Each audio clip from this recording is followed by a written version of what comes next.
last night I didn't end up checking in again because I was tired.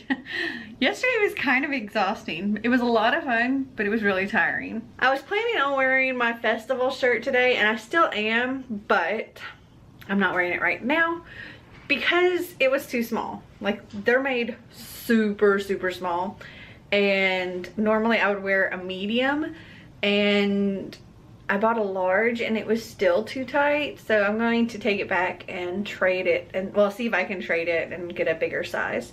But what I have on right now is just this striped shirt and these jean shorts and my flip-flops, and that's pretty much it for now. And I'm going to get my cute little festival shirt, and I'll be wearing that later, and it'll fit more like that. Though the festival shirt I have right now is like tight across the boobs and stuff. It's very not comfortable. Anyway, this is my outfit of the morning, I guess I should say. Anyway, we're about to head out and go to the festival for the day, and there's a lot of like sit and watch different talks going on today and getting books signed. I'll be carrying around a suitcase full of books all day.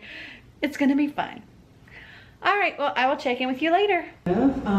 So without further ado, let me introduce you to my very good friend, Stephanie Saloma. Stephanie works at Force Books, where she gets to do a bookish girl's dream of talking about books and working with authors for a living. She absolutely wants to talk to you about books, so come say hi after the panel. Without further ado, Stephanie Saloma. I'm really excited about this panel. We have 4 freaking awesome authors. The theme is not what you expected, and I think how we talk about it is not what you expected because we don't really know what the topic is. So I'm going to introduce them really quickly, just tell you the book that they wrote. They're going to introduce their book in a sentence or two, and then we'll get started. So first we've got Sandhya Menon, who wrote When Dimple Met Rishi and From Twinkle with Love.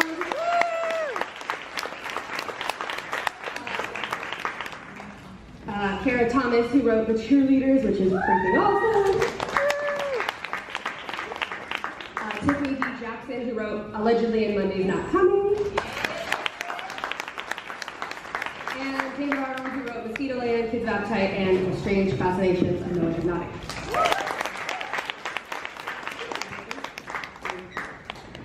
Okay, so Sandhya, will you just give a 1 or 2 sentence description of your book? Yes. Is this how I'm supposed to hold it? So I wrote When Dimple Met Richie, and my new one is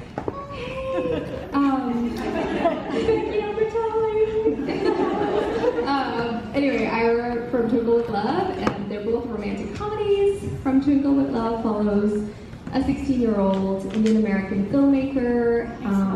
She's aspiring, and she writes letters in her diary to her mentors, who are also female filmmakers, as a way to kind of deal with love and life and friendship drama. Yeah, I was like waiting for permission. Hi, I'm Kara Thomas. I wrote The Cheerleaders, my most recent book. It's about a small town in upstate New York that is approaching the 5-year anniversary of the horrific deaths of 5 cheerleaders, and about how the sister of the last cheerleader to die uncovers that things aren't really what they seem, and the murders weren't really what they seemed. First one with your book. Hi, my name is Tiffany Jackson. I wrote the book Monday's Not Coming. It is about a girl whose best friend is missing and no one seems to notice until she shows up 1 year later. Hi, I'm David Arnold. I wrote The Strange Fascinations of Noah Hypnotic, which is about a kid named Noah who feels like he's changing and no one else in his life is. It's the summer before his senior year in high school. He goes to a party, he gets drunk, he lets this strange kid named Circuit hypnotize him, and when he comes out of hypnosis, everyone in his life has minor, subtle changes. So like his mom has a scar on her face where there wasn't a scar before, and his dog, who always walked with a limp, is suddenly catching frisbees, and he's got to figure out what's going on. Cool. Okay, so before a panel, I usually email all the authors asking them just some questions, but also what the topic means to them. And typically, I get basically the same answer from all of the authors. This time, I did not. They were really different answers, which was not what I expected. So I thought we would just start with you telling us what the topic means to you, because it was really fascinating how completely different they were. You want to start? Yeah. So I was a little surprised because when they told me who my panelists were, they're amazing. And I'm the only rom-com writer here, and I was like, really? A stranger than what you expected now? But then I thought about it, and I realized one of the comments I get frequently is, my first book, When Dimple Met Rishi, is kind of an arranged marriage type story. So it's these two kids whose parents want to arrange their marriage in the future, and so they send them to this coding camp to see if they'll be compatible. And I get a lot of comments about, well, Dimple was so fiercely feminist, she would never fall in love with Rishi if she was so against arranged marriage and stuff. That's very unrealistic. And it's funny because my family has a lot of arranged marriages, and so I have a lot of arranged marriage stories. And one of my favorite stories is kind of a similar story where, so there were these two people whose parents wanted them to get married, and the guy basically looked at the girls like, so there's a thing called bio data, if you don't know what that is. It's basically like your information summed up on the sheet of paper, kind of like a resume that gets like past the girls, gets past the boys gets past the girls. So the boy read the girl's bio data and said, I don't think so, I don't think we'll be really compatible, no thanks. And so unbeknownst to them, they joined the same WhatsApp friend group, and they were chatting with all their friends. They had a lot of mutual friends, and they started talking. They didn't realize that, it was them. Like, they just started talking. They became really good friends. They ended up going out to a movie and dating in secret because their parents, had wanted to arrange their marriage, and so they were like having the secret tryst without knowing like their parents had actually set them up, right? And so eventually they went to their parents and told their parents what had happened. Their parents were like, yeah, you dumbass, that's the same. So they ended up getting married, and they're happily married now. So that kind of strange stuff happens even with arranged marriages, so that's kind of my story. Not to pivot too quickly to murder, but all of my books are mystery thrillers, so I guess in the most literal sense, not what you expected, is I never want the ending or the culprit or the whodunit to be what the reader expected. I read a lot of mysteries and thrillers, and like the worst is when you figure it out like a quarter in, or they're like, this book has like a crazy twist, and then like the first 20 pages, it's like, this is the Sixth Sense, man. I think your books have the best twists that I never like figure out, and they're just crazy at the end. So yeah, that's not what you expected means to me in the most literal sense. I just want to ditto whatever Kara said. Can I? Sure. Okay. So, well, yeah, I feel like same thing. I think that people read my books and kind of expect and have an people usually know what's going to happen, and then they're like, oh wait, no, I was 100% wrong. Everyone's like, I did not. That was so like church, y'all. They were like, so yeah, I have a lot of plot twists in all my books, and now people don't trust me, but I love y'all. Has anybody ever been on a cruise ship? Yes.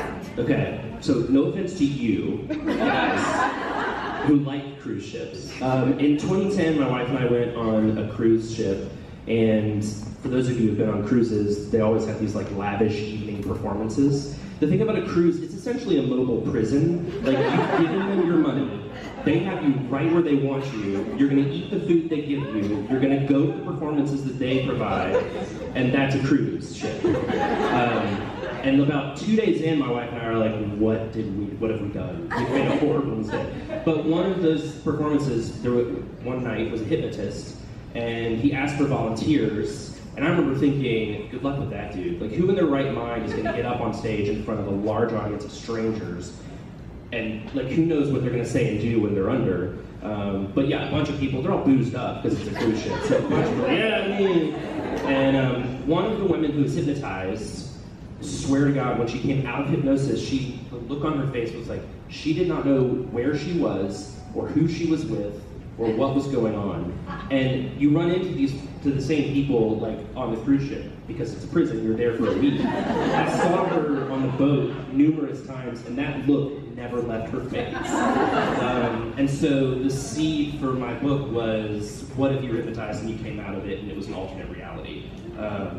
So that changed pretty drastically as I wrote the book, but the cruise ship was not what I expected. How many times can we say that throughout this video? So that kind of, you already answered my next question, which was, where did the seed for the story come from? Because I know, Tiffany, yours came from like 2 cases. So can we talk about that a little bit and the research that went into building a realistic story based on something that actually happened? Yeah, so this book actually, Monday's Not Coming, is based on 2 cases actually. One that happened in Washington, D.C. of girls that were missing, and another one that happened in Detroit, Michigan of 2 siblings that were missing. And I sort of had to combine both because they both had so many similar elements in terms of children of color who are missing and not getting the attention that they should. And so it was actually pretty difficult in a sense to sort of like build that and trying to tell the story from not per se the family member, but from a best friend's perspective, because no one really thinks about like the other ancillary people who, you know, are affected by someone who's missing. And so I really wanted to focus on that in a sense. And there was a lot of course, research that had to take place. Not as much as allegedly. Allegedly had a lot of, my first book allegedly had a lot of research and a lot of interviews and stuff like that. This one was more talking to actual experts, legal experts in terms of like, you know, and social workers, more than I did actually for allegedly. So it became more of a onus, and to be honest, I didn't like this book until a week before it came out. So it was a bit more of an onus, and I think most authors could agree second books are the worst. Oh my God. Yes. So because of that, vent a little bit. yeah, we could go all night. Nobody wants to hear that. No one wants to hear that. Yes, you know, writing is fun, guys. Anyway, so yeah, there was a lot of research that went into this particular book, but in terms of, it was different than the research I did for allegedly. But still, all in all, it was great to actually come with a story that was realistic in a sense, and still have a plot twist in it, but still have those moments where this actually could happen. So that's my show. I'll piggyback off of you because mine was sort of inspired by a true crime too. There's a town in upstate New York called Dryden, where in the early 90s, late 80s, the town was basically just stalked by death. Specifically the high school, a lot of people that were connected to the high school, so there were 3 cheerleaders, a football coach. People just kept dying in Dryden in these horrible, like, tragic ways. There was an abduction, a murder, a drunk driving accident, a suicide. But they were in such close proximity to each other, and all the people knew each other, that it became like this town myth that these people were cursed in this town. And you'd think that there would be just so much out there about, like, how did this happen to a town and everybody not knows about it. But the people who live in the town really hate talking about this time period because it's obviously very, very painful. And they don't want it to be sensationalized. So that got me thinking about how do you move on from something like that when you live in this town, and what does that do to your psyche when you're wondering, like, am I or the people that I love going to be next? So that's where the seed of the idea came from. I didn't have to do as much research with this book as I did with my other books because this one is a little bit more about the after effects of a crime on a community and not so much about the crime itself. Most of the research for my other books was like, how long can you go to jail for this for? Just like good life knowledge to have too, I think. Just in here. Knife research, I remember that. Oh yeah, so my second book, Little Monsters, there was a stabbing of a person who was murdered by stabbing, and I cared very deeply about the type of knife that was used. So I should not. There's so many children. But I wanted to know like how many times you would need to stab somebody with a knife that wasn't really made for stabbing somebody to death. I'm just gonna cut it off right there. I didn't find the answer online. Needless to say. Do you guys ever feel like you have to explain your search history to the people you live with? So like I am constantly texting my wife, like in Mosquito Land, there's a really quick divorce, so I'm like Googling quickie divorce. In 10 days or less. I'm like texting my wife, like, just in case you're on my computer, I want you to know. I'll ask my husband the question sometimes because he likes camping, so like he knows about camping knives and stuff like that. So I asked him the stabbing question. He's like, why do you need to know this? Why? I tweeted about that recently, and I had, for the work in progress I'm doing right now, I had to Google how to tell your husband that you're pregnant unexpectedly, and I left it up, and my husband walked in. I was like, you have something to tell me. That was fun. So obviously all of you have curveballs in your books. Were these something that you knew beforehand? Like, was it something you had plotted out, or, I'm really sorry, but were they not what you expected? Were you surprised by how the book turned out, like with the changes or the curveball? And also, sorry, two parts. Once that curveball happened, how did you make sure your story wasn't derailed?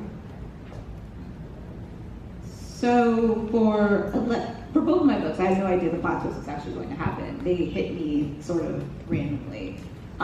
So for Allegedly, I came up with a plot twist for that in the shower. It just sort of hit me in the middle of a shower. And of course I was like, damn it. And so I had to like run out in my towel and like write down a note and then finish showering because I still had to get to work. And the same thing happened with Monday's Not Coming. The plot twist actually occurred to me at 2 o'clock in the morning. And so I woke up and I was like, once again, I was like, damn it. And so I literally stayed up from 2 until I had to get ready for work. And then I went to work. I was still working at the BBC and went to work, and I literally was just a zombie the entire day. Like in meetings, I was just like, yeah, that works. Sure. Whatever. So yeah, they very, both books had completely different endings, and I still struggle with that now, that I don't intend, and I basically give my editor the heads up, like, yeah, this is the outline, but you know, things change. And so I'm glad that he actually appreciates that more than probably other editors do. Did you have an idea of where the story was going to go beforehand, and then it just like changed, or you just were like, here's the characters, I'm just going to write I have totally different outlines for both books, and I would get all the way up to the end, and then the ending would be the one thing that actually changed. And actually all of my books now, because I have another book coming out next year, same thing happened there, where I was like, yeah, I had a whole other ending there. So. I kind of knew what the ending was going to be, except the problem was it's a giant, so I'm trying to figure out how to anxious about spoiling the book, but it's a pretty big storytelling trope. And I knew that going in, so then it became, how can I do it anyway and make it interesting? And so, yeah, I mean, I in this case, I did know kind of how it was going to end. I think the solution was that it couldn't be the very end. It had to be sort of earlier in the story, and then you explore what happens after. This is a hard question to answer without saying what it is, but I hope that makes some sense. That actually, Sixth Sense twist. It is, they're all just piggybacking on what David said, like with romantic comedies, there's definitely a formula. You know, you have to have the happily ever after, you have to have certain things. And so that's kind of the big thing, is like how to keep it fresh while also giving readers what they expect. So, yeah. I usually come up with the ending for my books first. Darkest Corners and Little Monsters, the idea actually came to me because I got the seed of an idea for a not what you expected type villain. Like how I'm like, take a shot every time. But the idea for an unexpected villain popped into my head. Like, wouldn't it be so surprising and crazy if somebody like this did this terrible thing? And the plot was kind of based around that. With the cheerleaders, it was different because it was inspired by this real phenomenon that this town was dealing with, and I didn't have a villain, so it was more of, well, the mystery is how are all these deaths connected? How are the murders and the car accident? What really happened in this town? So this was the first book that I didn't really have an ending in mind, or I didn't really know where it was going. I hope that's not evident while reading the book. You guys should co-write a book together. Yeah, you think? Yeah, you think it's like a You can have them fluffy fall in romantic love, comedy. and then Karen can murder everyone. Yes, you know, that's hilarious. Do you know Karen McManus? Obviously, one of us is lying. So she and I always joke we're gonna write like an arranged marriage rom-com murder. And I'm like, yes, let's do it. You know, it just be so unexpected. Then we could be on this Unexpected. Yeah. Oh man, okay. So why do you think all of you write true to life stories, even if there are things that are, how else do you say not what you expected? Because it's like, okay. Yeah, so why do you think though it's important to write stories that are true to life?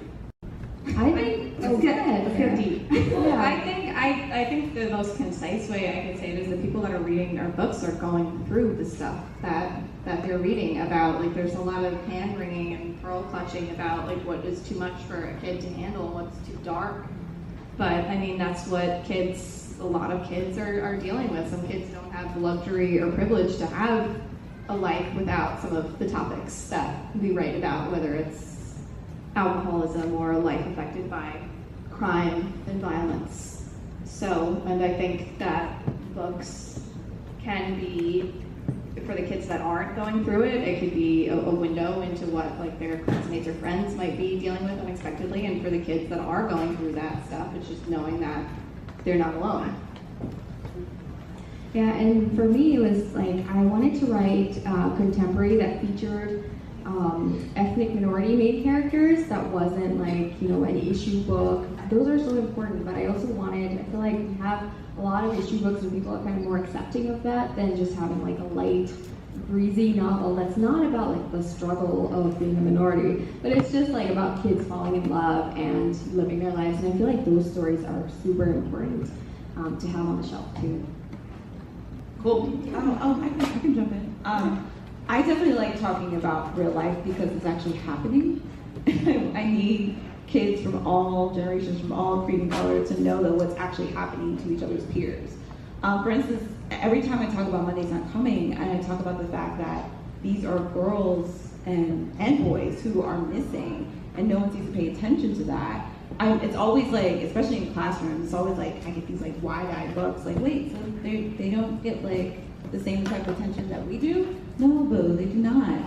They do not get the same type of attention that you do, and it's an eye-opening experience, especially allegedly too. People didn't know that, you know, there were actually kids going through a lot of things that they were going through in the justice system.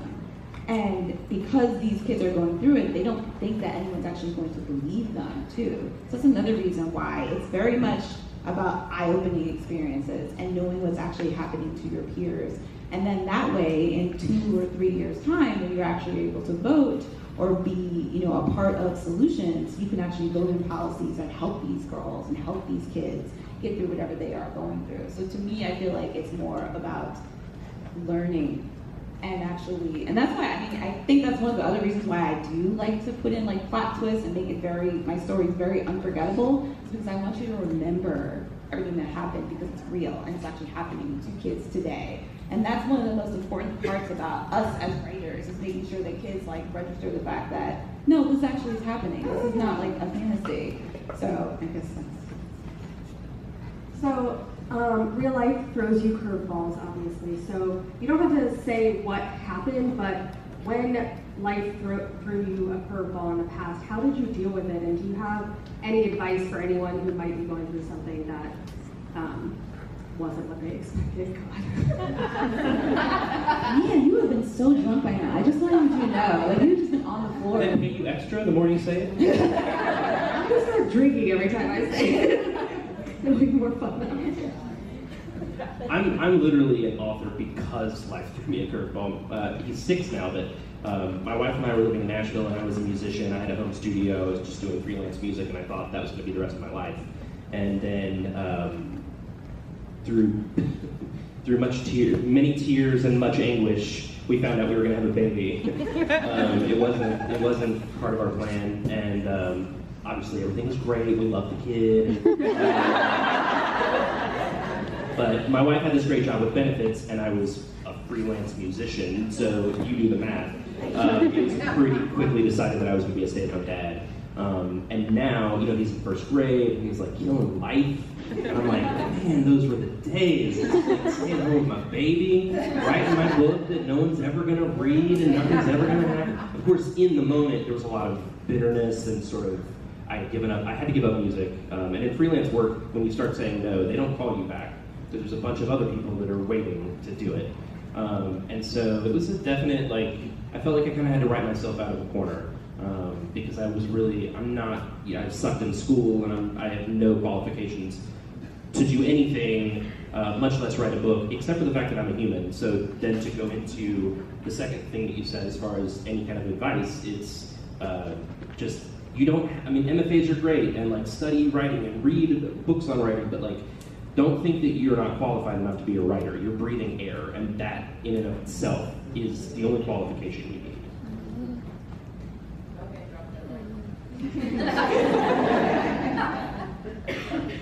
Yeah, my entire life is a curveball, so I don't even know what that is. What's normal? What's a normal life? What's that look like? Because I've not experienced it once in my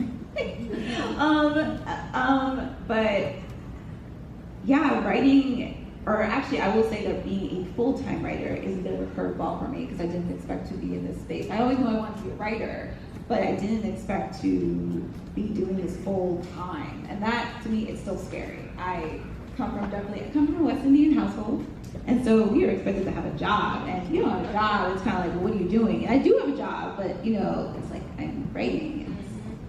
Yeah. So I still am trying to get used to the fact that I am touring and I am going to school visits. And then, at 9 o'clock, I'm I should be leaving to go to work, but I'm not. I'm actually still in my pajamas, and I'm still in bed, and I'm probably writing. I have to buy a whole new wardrobe for this lifestyle now, which is so weird. And Amazon takes all of my money, and yeah. So my entire life has been one big curveball.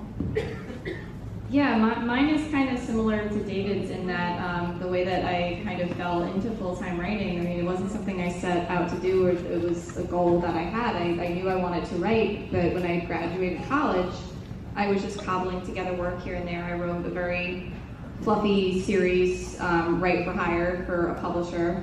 And I wrote a pilot for Warner Brothers TV, and then the pilot didn't get made at the same time as the book series with the publisher tanked. So I was just in a very low point in my life, and I'm Let's tear shit up. Murder some people. Yes. That's exactly what happened. I didn't go out and physically murder people. I'm not the Long Island serial killer, even though the timing lines up. I remember this. So I had to regroup and figure out what I wanted to be when I grew up, and it was just a really painful, hard time because I had a teaching degree. I wanted to teach English. I couldn't find a teaching job. It just felt like all of the plans, the carefully laid plans I had made in college and trying to make a life for myself were just not panning out. So I sat down and wrote a proposal for a book idea to send to my agent. Maybe I'll try to sell a book to a publisher, even though that first series tanked. I had a bad experience with that publisher. My debut publishing experience was not a good one. Maybe I'll try again and try under my real name now. And that book wound up being The Darkest Corners. And when I sent the first 50 pages in an outline to my literary agent, her first reaction was what is wrong with you? But the second was, I think we could sell this stuff. And she did, and that kind of relaunched my career, and it's how I wound up writing these darker stories, and I just fell into a genre I loved, and I realized that the types of things that I was writing for the money, the fluffy romantic comedy for TV or the fluffy series for the publisher. It wasn't, my heart wasn't in it. Like, I really just liked to pretend to kill people. I was actually the same way. I wrote like a rom-com under a pen name, like a whole series. And then after a breakup, I was like up at night, of course. Tear shit up. Watching a lot of Dateline, like up at night, and of course I was like reading like Cosmopolitan, and I saw this, and then I like went to People magazine and saw this article about a real case about a 9-year-old who was convicted of murdering a 3-month-old baby, and I was like, oh no, that can't happen. And then of course I was like, that sounds like a book, and that's exactly how. So I was like, shout out to the homie for dumping me, and having a whole career out launching your career. Yeah. Thanks. Oh, that's hilarious. And so, it's funny that Kara was telling us about how she, and Tiffany too, about how they were writing fluffy stuff. I had kind of the opposite experience where I was self-publishing because I just had 2 little kids at home and I was going crazy staying at home, and I decided to just start self-publishing because I didn't want to query to find a literary agent and all that stuff. And I was writing super dark adult stuff, and then my agent just happened to download one of my books, and she was like, hey, would you like representation? Have you ever thought about being traditionally published? And I was like, maybe. And so, anyway, lukewarm at first, but then I was more excited afterwards. And so we did sign together. And then, as I was sitting around, I didn't have any ideas. And she was like, have you ever thought about writing a rom-com? Because I actually think you have a good voice for that. And I was like, are you crazy? No, I like to read them, but I can, I want to write murdering stuff. And she was like, just try it. And so I did, and that book became When Dimple Met Rishi. And it was just so weird, you never know what's gonna happen next in writing, I think is the point we're all trying to make, just stick with it and things happen. Okay, so we're gonna open it up to questions after this one, so start thinking about what you want to ask them. Last question, what was a book other than your fellow panelists that had a twist that came out of nowhere? The 7 Husbands of Evelyn Hugo. I love that one. That I did not see that coming at all. At all. I'll tell you, so my favorite YA of what year is it? 2018 so far has been Picture Us in the Light by Kelly Lloyd Gilbert.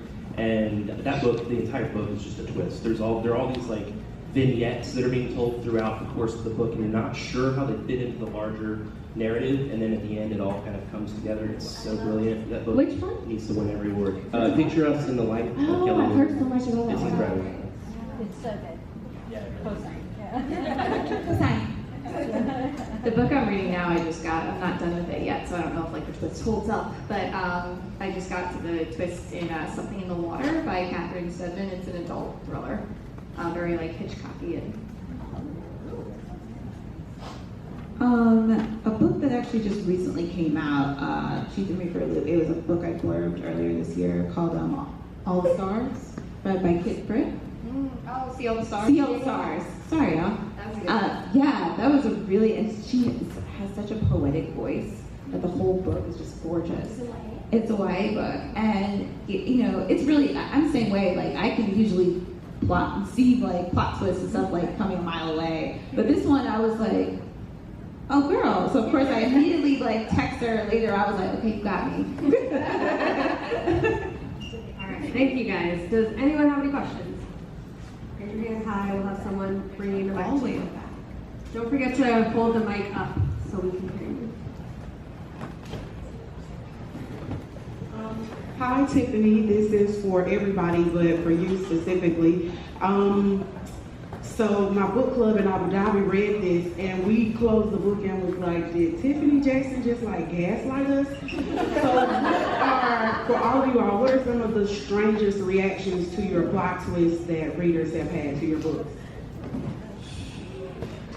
So usually the emails, you should really see my inbox. It literally, every subject line says, holy shit. Every single subject line, to the point where it's like, okay.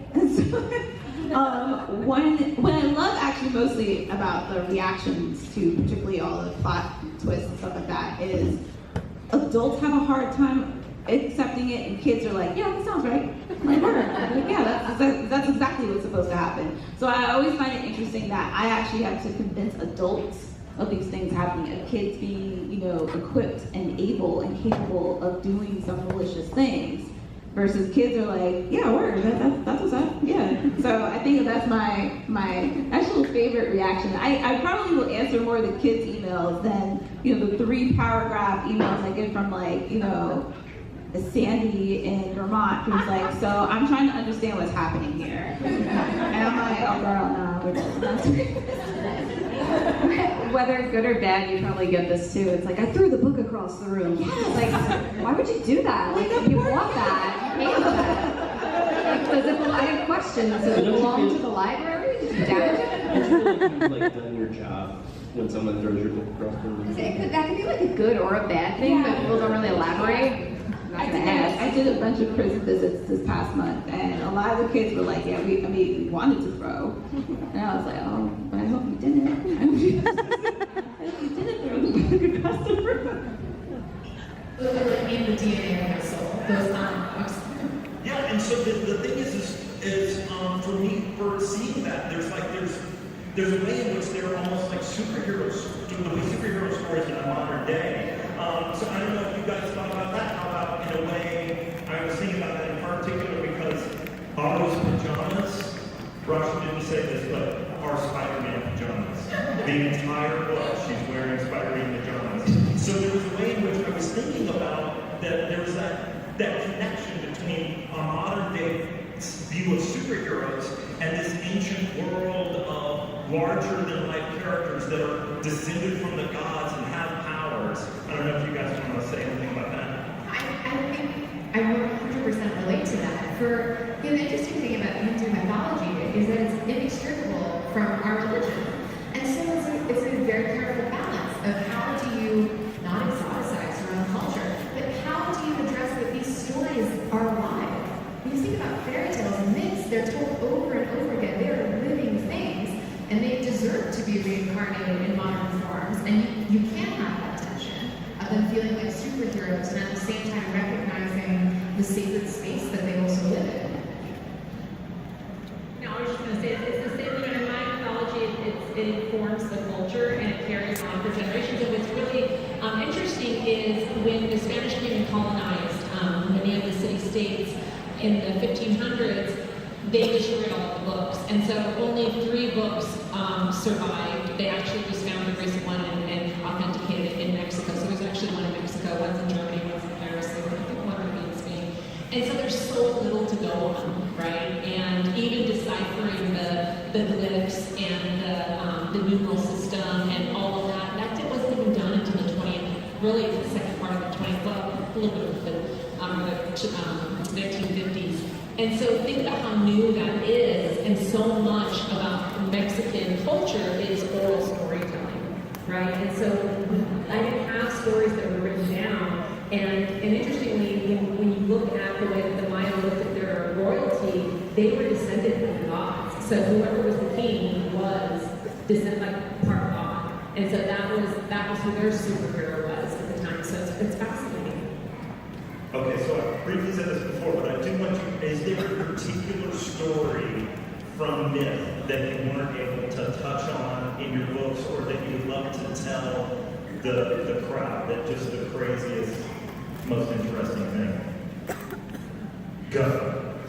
I didn't understand that question. I don't know if it's the craziest, but one that I'd love to do a retelling of is the Dwarf King.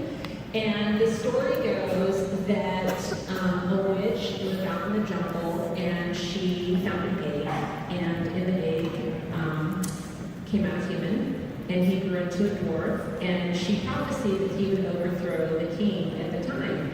And he was like, I'm small, I don't have any power, I can't overthrow the king, what are you talking about? He didn't want his destiny. And in the end, the king rivaled him and said, okay, well, you think you can take my throne, then you're going to build this pyramid, and you have one day to do it. And so the dwarf does do it with the help of his witch, his grandmother, and he becomes the king. And so I just love this idea of the dwarf king. There's different versions of it, but it's such a cool story. Mine has more blood in it. So I'll tell it to you. I don't know if you've ever heard the tale of Narasimha. He was a demon king who was once very, very pious. And he was so pious that the gods gave him one wish, and he wanted to be immortal. But you gotta be tricky when you ask the gods for immortality. So he said, I don't want to be killed daytime or nighttime.